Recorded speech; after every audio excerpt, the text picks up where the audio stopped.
今の経済状態って資本主義のいつ生まれと捉えることができますか？はい。技術革新とかエネルギーのコストが下がれば世界の生活コストが下がっていろんなものが楽になると考えますが、そうでなければ一度現在の枠組みが崩壊して新たな資本主義的なものができるかということがありますでしょうか？いいえ。また新たな資本主義社会主義的なものについてよく考えられたとしましょう。まず先進国がなぜ今不安定になっているのかというと、儲からなくなったからです。発展途上国で物が作れて、IT に関しても発展途上国の人にエンジニアリング頼める。で、さらに AI に頼めるってなると、先進国の人に仕事をやらせる必要性がなくなってきちゃったんですよ。例えばじゃあ100円ショップで売っているような100円のものを作る仕事というのを日本人はやりたがらないじゃないですか。で、それをやったとして月給10万円ですと。月給10万円でハサミを作る仕事を日本人はやりますか？やりません。アメリカ人はやりますか？やりません。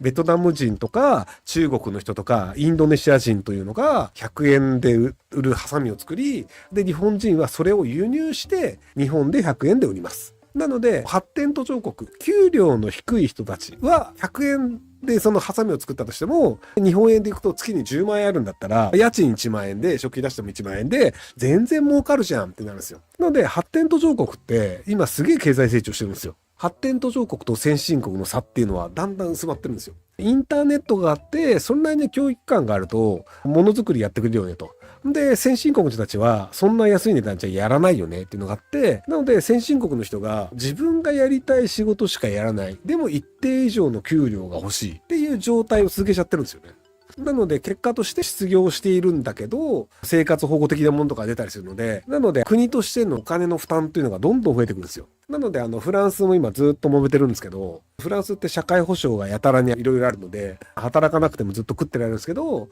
でもこれをずっと払い続けたら、フランスという国自体が持たないよねっていうのがあって、マクロンさんは社会保障費を正確に言うと年金のもらえる年齢を63歳まで引き上げようとしてるんですけど、年取ってる人も若い人たちもふざけんなって怒ってるっていうのがあって、結果として働かなかったとしてもお金がもらえる社会というのにしなきゃいけないよねっていう先進国。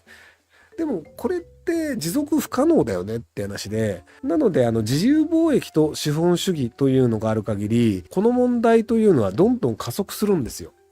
じゃあお金を持ってる日本人がお金を日本に投資するかっていうと、もう投資しないんですよ。もっと儲かってる国の会社に投資するんですよ。なので昔は日本人は日本で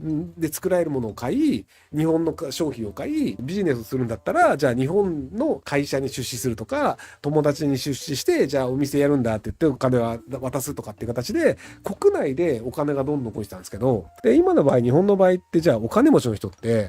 Google とか Amazon とか、アップルとか外国の会社に投資するんですよ。また LVMH とかね。っていうので、お金を持ってる人はどんどん海外に投資をする。で、海外の会社というのは世界中から集まったお金で先進国ではないところで物を作らせるみたいなことをやるんですよ。なのですごく効率的になって、先進国の人に作らせると人件費高くなるけど、発展途上国で作らせると人件費安くなるので、なので世界中から集めた大きなお金で技術的なものだったり機械だったりというのの研究をし、で、それでさらに働くのも給料の低い発展途上国の人ってなると利益率めちゃくちゃ上がるんですよ。で、利益率がめちゃくちゃ上がってるから投資をするとリターンも大きいと。なので、世界中の金持ちというのはリターンはどんどん入って大きなお金持ちになってるんですけど、投資ができない層、プログラムとかっていう利益率が割と高い業務がつけない。手先が器用ですとか、真面目に同じことをやり続けるのが得意ですっていう人が、先進国では暮らすのが難しいっていう状況なので、これが資本主義的なものというより、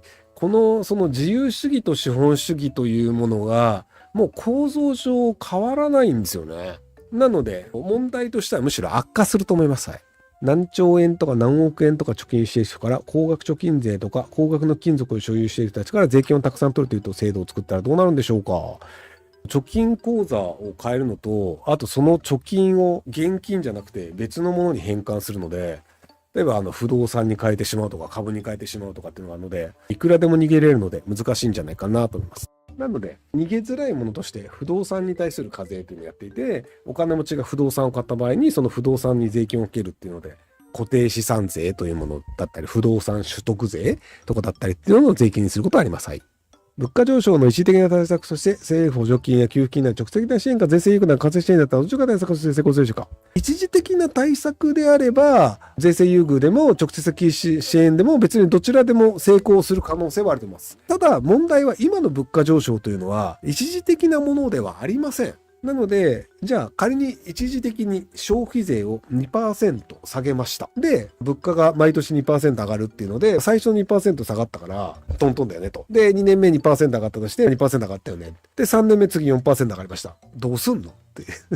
日本の経済の構造の問題なので、一時的なお金を配る、もしくは減税をするというのをやると、結果としてその時は得したな、良いことが起きたなと思うんですけど、その構造という自体は変わってないので、問題先送りにしてるだけなんですよね。なので、少子化が悪いよね。で、無駄な教育をしてるのが悪いよねっていうふうに僕が言ってるんですけど、少子化対策をしないし、きちんとした教育をしないというのをやってる限り、きちんとした教育をしないというのは、文系に金払ってるっていう意味です。文系は金稼がないからね。はい。っていうところをちゃんとしない限りは、なかなか難しいんじゃないかなと思います。一時的なものであれば対症療法はできるんですけど、あくまで一時的なものじゃないんですよね、今起きてることは。円安が続いている状況で、円安で儲けた企業が昔の地域の動くように自社のある地域に寄付やインフラ投資をすれば、庶民の生活も豊かになると思います。ひろきさんのですか？するのであれば生活は豊かになると僕も思います。でも、しません。以上です。例えば、トヨタが儲けたお金をどこに使うかっていうと、アメリカの工場を最新のものにするとか、ヨーロッパの市場に対して広告を打つとか、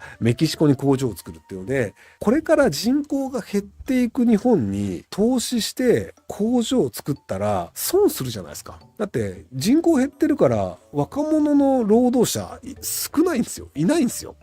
で、さらに若者の労働者少なくて、コストが高いんですよ。給料高いんですよ。それだったら若者が多くて、給料の低い国に工場を作って、出来上がったものを日本に輸出して儲けた方が良くないってなるじゃないですか。なので、合理的に考えると、残念ながら外貨円安で儲けてる国っていうのは輸出で儲けてる国だと思うんですけど、で、そういう国で、そうすると、じゃあ輸出先でその製品作った方がもっと儲かるよねってなっちゃうんですよ。日本でしか作れないものというのがあれば、それはそれでありなんですけど、残念ながら日本でしか作れないものってあんまりなくて、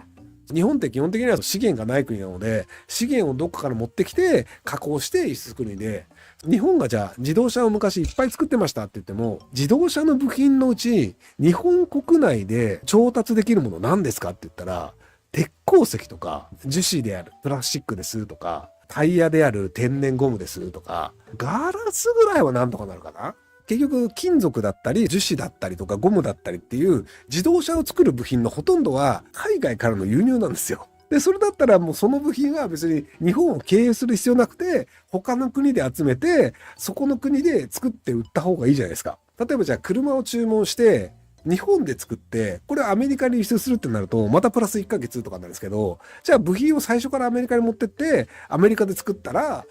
その場で売れるじゃないですか。日本経由する必要ないよね。っていう構造になってるので、なので海外で儲かってる円安の企業というのが日本に戻ってくるっていうのはもう構造的には難しいんじゃないかなと思います。はい。ご視聴ありがとうございます。今回の動画はこちらからの切り抜きになります。